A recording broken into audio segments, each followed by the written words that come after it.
if you haven't been here before, my name is Debbie and I read a lot of books. If you feel like you can hear people in the background, it's because the air downstairs is getting fixed. So, I'm just hiding up here. Today's book is The Christmas Lights by Swan, and this is an audio book that was narrated by Claire Corbett. You've got the front cover just there for you.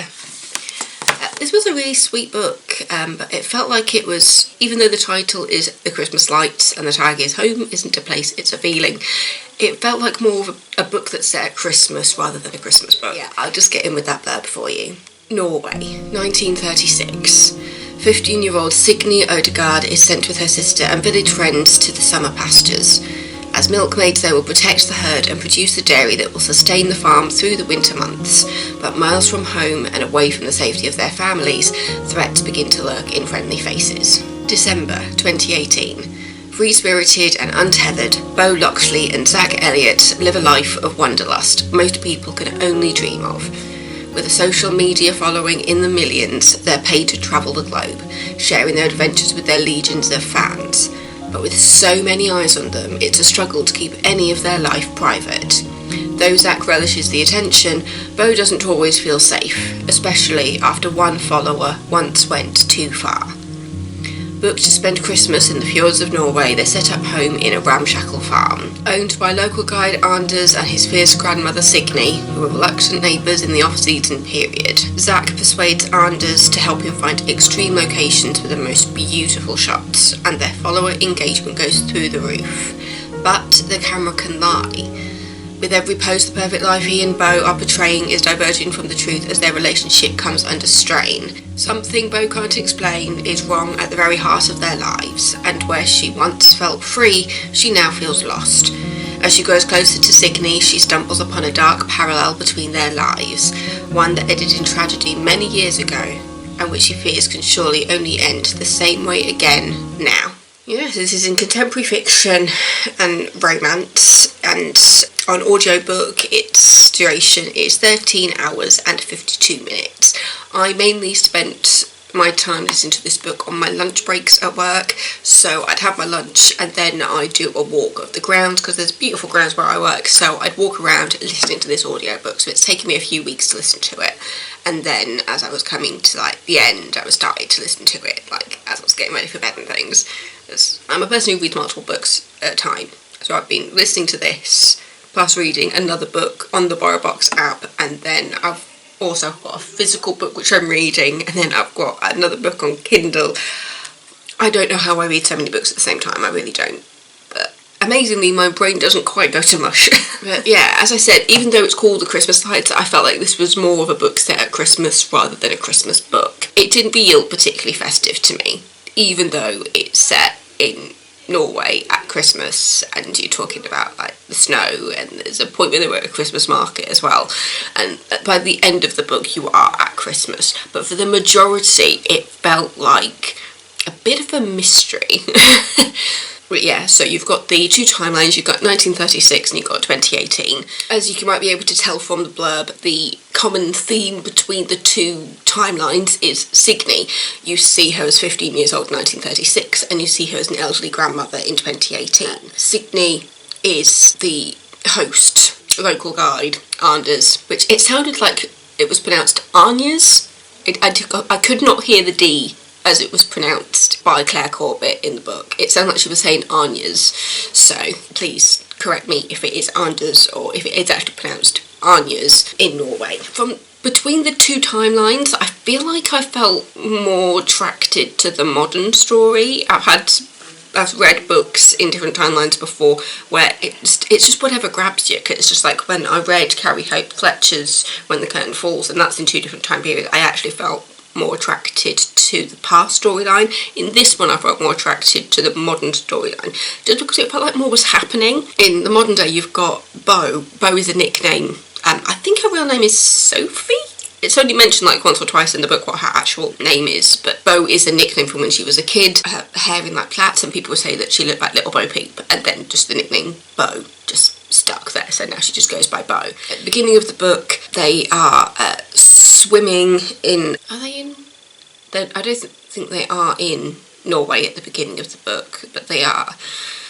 they're somewhere lovely and they're swimming, and Zach proposes to Beau in a bit of an unorthodox manner. Yeah, they have a photographer that usually comes with them taking their pictures and videos for their social media, and yeah, he is not near them when this happens. They seem to have a moment of privacy, and as Beau and Zach are there enjoying this wonderful moment together, Zach just goes, "Will you marry me?"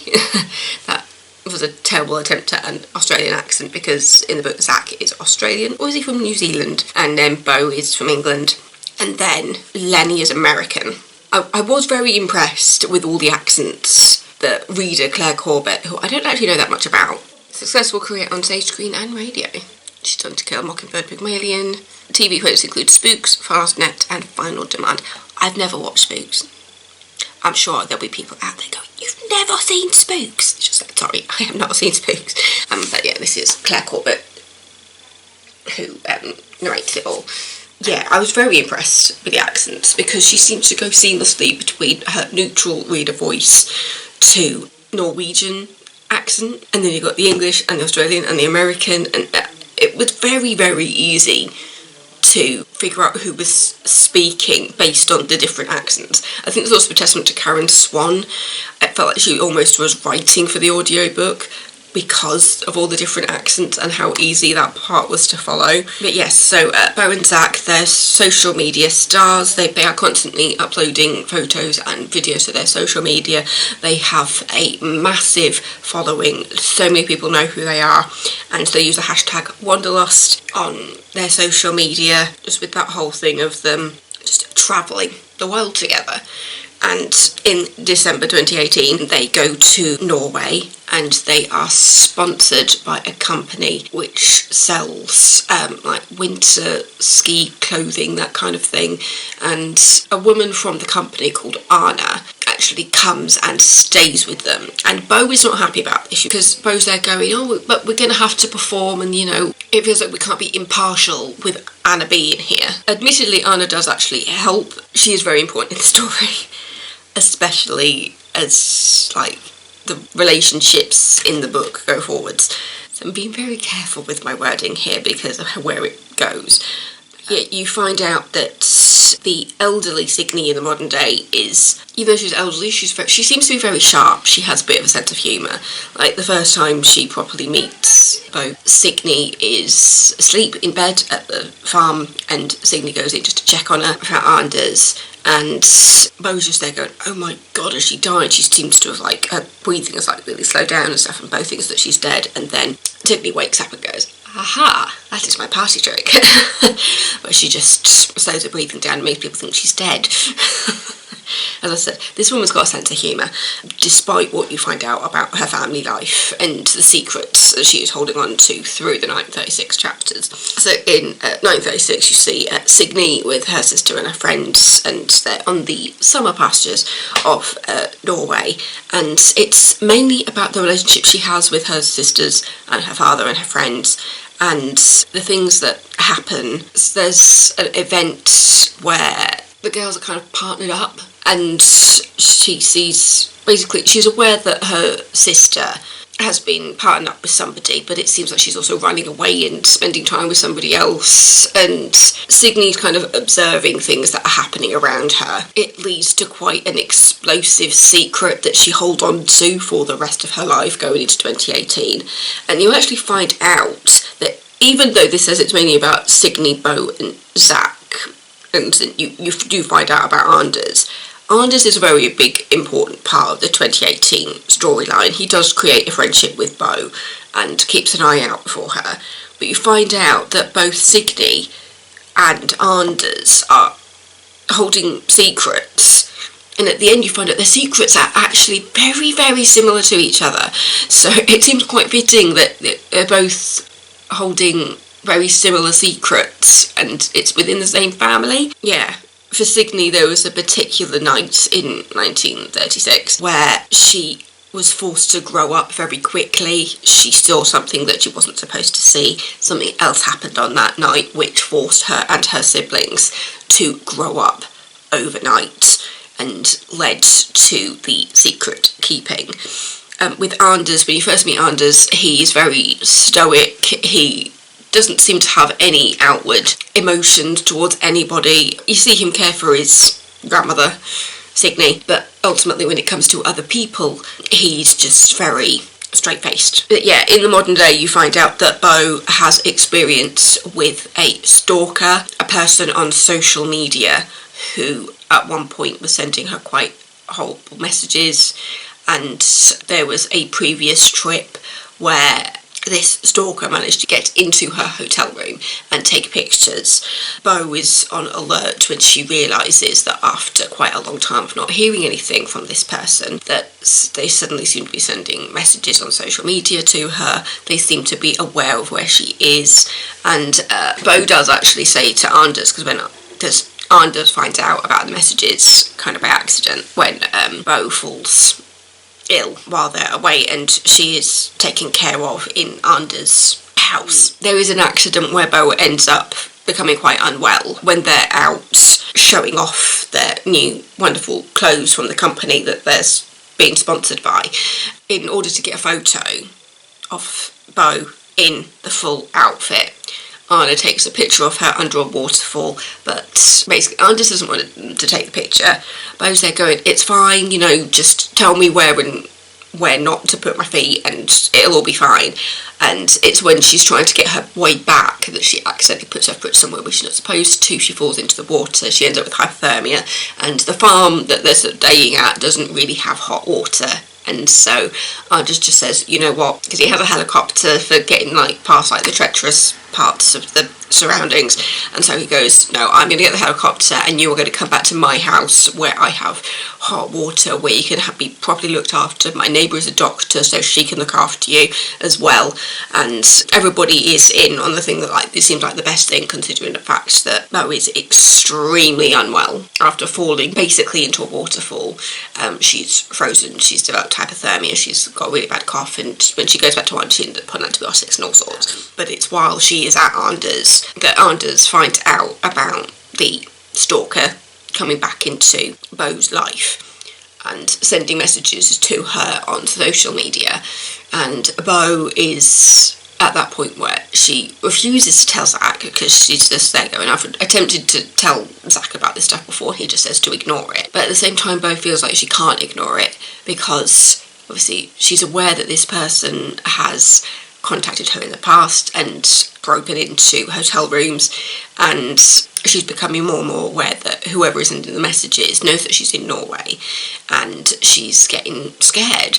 I mean, Zach, and then you have a thing to never post exactly where they are so that nobody can find out where they're staying. It's mainly lessons learned from when the hotel room was broken into. Basically, Anders gets very protective. It's almost as if he's got experience of this kind of thing before, and that's where I was just like, oh, what is Anders' secret? Because you know that he outwardly presents as quite stoic, and he doesn't seem to letting people in to his emotions.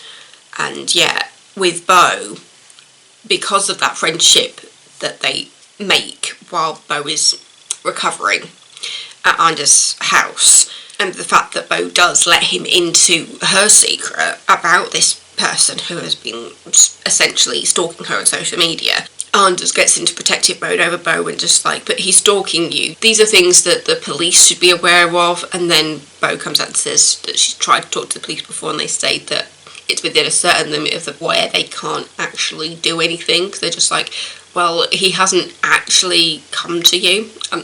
I'll admit, the whole breaking into the hotel room thing, I was there thinking, surely that's enough for the police to get involved, knowing that her hotel room was broken into and pictures taken of her stuff, even if she wasn't in the room. That was the thing, was just that is what would make the police take it seriously. Beau knows it's the same person who's trolling her on social media because of the profile picture. Profile picture is what stands out to her, and she's just oh god, he's back. And yeah, Anders just goes into, yeah, you need to talk to police. Anders is doing everything right here. He's there saying, you need to talk to police. He's just basically telling her what to do, and Beau goes into mode, but Anders is taking it way more seriously than anybody, I think. But yeah, as I said, you find out that Anders is harbouring a secret, and that has to do with the way he presents to other people. And that comes out through Beau's friendship with Anders.